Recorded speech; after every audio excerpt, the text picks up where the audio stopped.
ಈಗ SIR ನೆಪ ಮಾಡಿಕೊಂಡು ಮತ್ತೆ ಚುನಾವಣೆ ಮುಂದೂಡ್ತಾ ಇರ್ತಕ್ಕಂಥದ್ದು ದುರ್ದೈವ.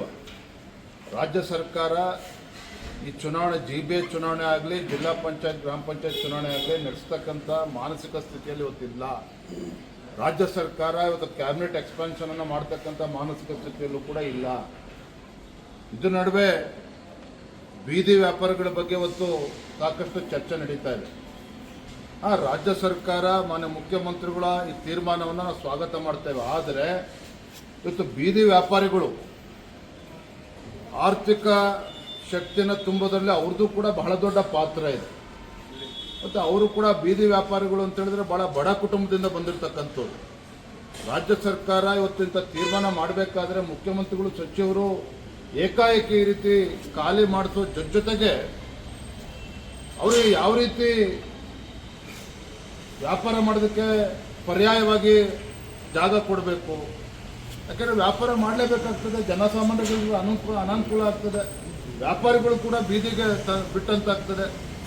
ಹಾಗಾಗಿ ಮಾನ್ಯ ಮುಖ್ಯಮಂತ್ರಿಗಳಿಗೆ ತಮ್ಮ ಮುಖೇನ ನಾನು ವಿನಂತಿ ಮಾಡ್ತೇನೆ, ಬೀದಿ ವ್ಯಾಪಾರಿಗಳನ್ನು ಅಲ್ಲಿಂದ ತೆಗೆದಾಕಂಥದ್ದು ಎಷ್ಟು ಮುಖ್ಯನೋ ಬೀದಿ ವ್ಯಾಪಾರಿಗಳ ಹಿತಾಸಕ್ತಿಯನ್ನು ಕಾಪಾಡ್ತಕ್ಕಂಥ ಜವಾಬ್ದಾರಿನೂ ಕೂಡ ರಾಜ್ಯ ಸರ್ಕಾರದ ಮೇಲಿದೆ.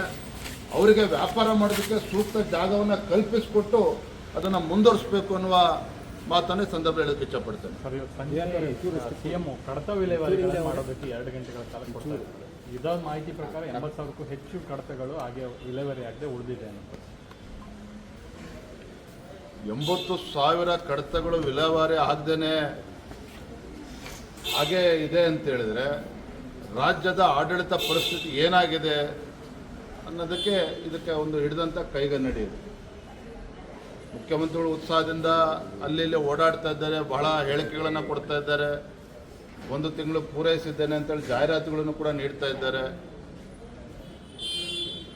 ಈಗಲಾದರೂ ಕೂಡ ಎಚ್ಚೆತ್ತುಕೊಂಡು ಕಳೆದ 3 ವರ್ಷದಲ್ಲಿ ಆಗಿರ್ತಕ್ಕಂಥ ವೈಫಲ್ಯಗಳನ್ನು ಸರಿಪಡಿಸ್ಕೊಂಡು ರಾಜ್ಯದ ಅಭಿವೃದ್ಧಿಯ ದೃಷ್ಟಿಯಿಂದ, ರಾಜ್ಯದ ರೈತರು ಮತ್ತು ಬಡವರ ಹಿತ ದೃಷ್ಟಿಯಿಂದ ಇನ್ಮೇಲಾದರೂ ಸರಿಯಾದ ರೀತಿಯಲ್ಲಿ ಆಡಳಿತ ನಡೆಸಲಿ ಅನ್ನುವ ಆಶಾಭಾವನೆ ರಾಜ್ಯದ ಜನರಲ್ಲಿದೆ. ಕಾದು ನೋಡೋಣ ಎಲ್ಲವೂ ಕೂಡ. ಕೆಂಪೇಗೌಡ ಜಯಂತಿ ದಿನ 15 ಲಕ್ಷ ಸಸಿಗಳು SIR ನಡುವೆ ಶಾಶ್ವತ ನಿವಾಸ ಪ್ರಮಾಣ ಪತ್ರ, ಶಾಶ್ವತ ಪ್ರಮಾಣ ಪತ್ರದ ನೆಪದಲ್ಲಿ